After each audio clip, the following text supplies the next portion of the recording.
Aujourd'hui, nous annonçons que la FTQ a déposé ce matin à la Cour supérieure du Québec une demande en justice afin de forcer Air Canada à prendre les mesures nécessaires pour remettre en place dans la grande région de Montréal des centres d'entretien et de révision de sa flotte.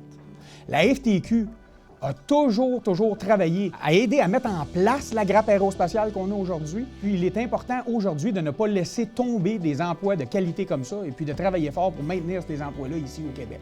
Le gouvernement qui, en 2012, avait pris une motion unanime à l'Assemblée nationale. Donc c'est difficile de comprendre qu'après que 3 partis, unanimement, ensemble, puis c'est rare dans un dossier, décident d'aller de l'avant, poursuivre Air Canada, en vertu de la loi sur la participation publique, et puis qu'aujourd'hui décide d'abandonner ce recours-là ou de mettre de côté ce recours-là. Pour nous, je pense que c'est important de maintenir cette bataille-là pour des emplois de qualité et pour notre industrie aérospatiale au Québec.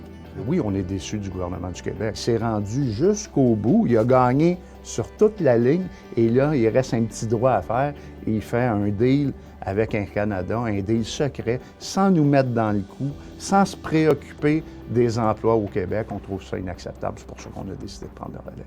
La FTQ, elle, prend les moyens pour faire respecter la loi et le jugement de la Cour d'appel qui, je le rappelle, oblige Air Canada à maintenir des centres d'entretien et de révision de sa flotte dans la grande région métropolitaine. Pour nous, l'emploi est important. On parle de 1800 emplois de qualité extrêmement bien rémunérés, des emplois spécialisés. Donc, si le gouvernement du Québec a décidé de lancer la serviette, c'est la responsabilité de la FTQ de prendre le relais et de mener à terme ce dossier-là.